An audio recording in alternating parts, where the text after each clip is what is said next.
behind the clock marketing.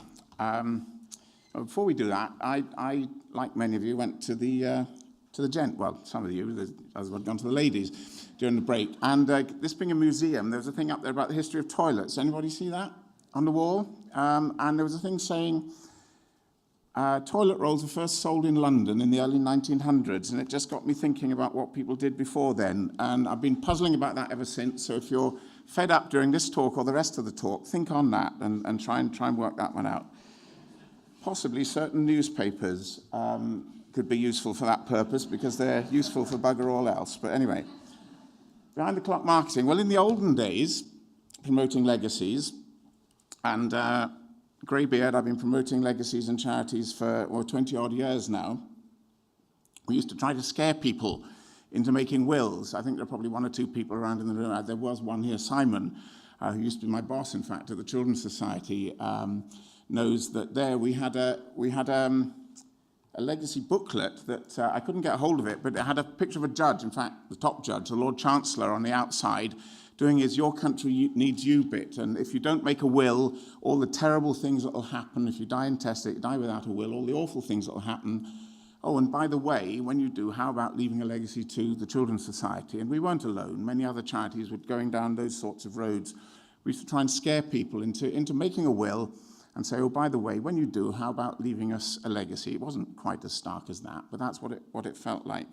We used to do things like, say how terrible it was if you go out of this room, you haven't made a will, and you fall under a bus. And the joke was that it didn't make people make wills; it just made them more careful and look out for buses when they were crossing the road. But what it meant, of course, because that was the way that the message was that legacies seemed rather exotic and separate. They weren't part of fundraising usually, they could be quite different from other parts of fundraising, which had enormous consequences. It meant we were using the wrong messages. We were distorting, the blessed donor pyramid and thinking that the route to legacy giving was linear. And the donor pyramid never actually said that. The idea never actually said that.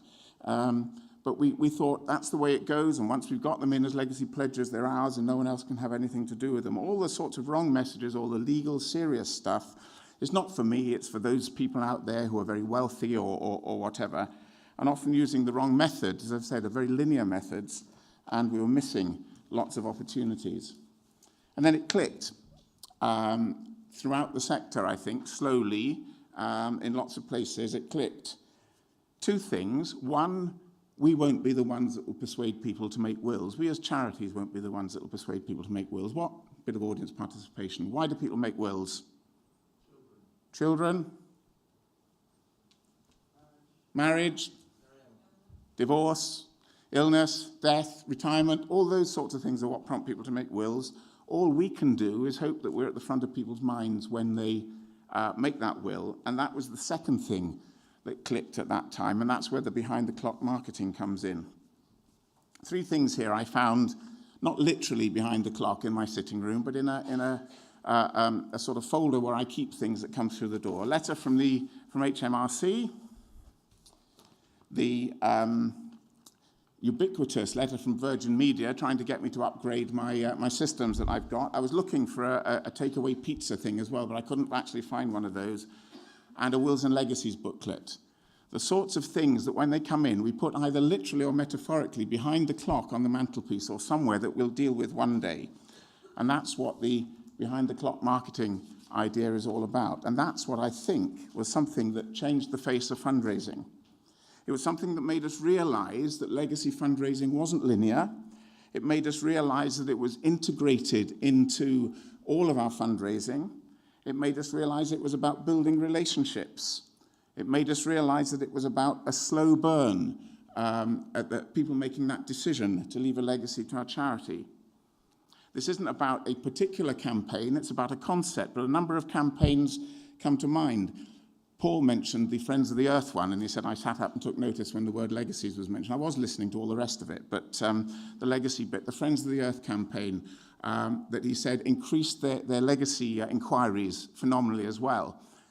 because I know I worked with the person who's responsible for legacies at Friends of the Earth, and I would be prepared to bet that the reason that has worked is because they have been having an integrated legacy campaign over a number of years now, where legacy messages have been going out in all sorts of different parts of the organization.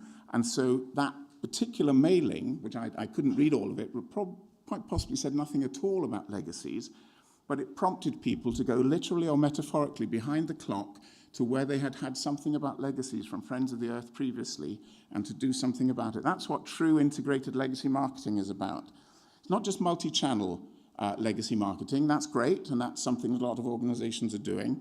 It's about making sure that we're taking every opportunity that there is to get legacy messages out there. We didn't do that when we were trying to scare people into making wills, but we are doing it now, and that's the game changer.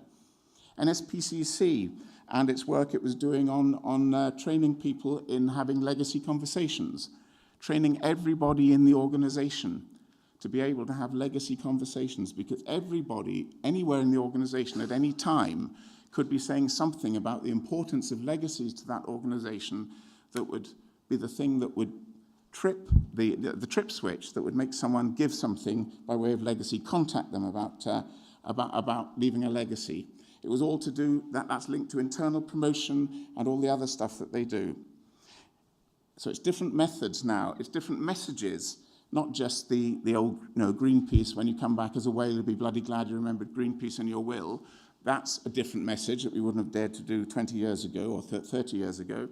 But it's messages that are to do with passion, different metrics. We're not just measuring in DM terms these days. We're also measuring opportunities to see the message. And of course, all of this was the sort of midwife to remember a charity and the normalizing and nudging that we're doing now in giving our legacy messages. I wish I'd thought of that concept of legacy, of behind-the-clock marketing, not just because it was brilliant and it changed the game, but I would quite like to put a little copyright C by it, because I think there's a book to be written there somewhere. Thank you.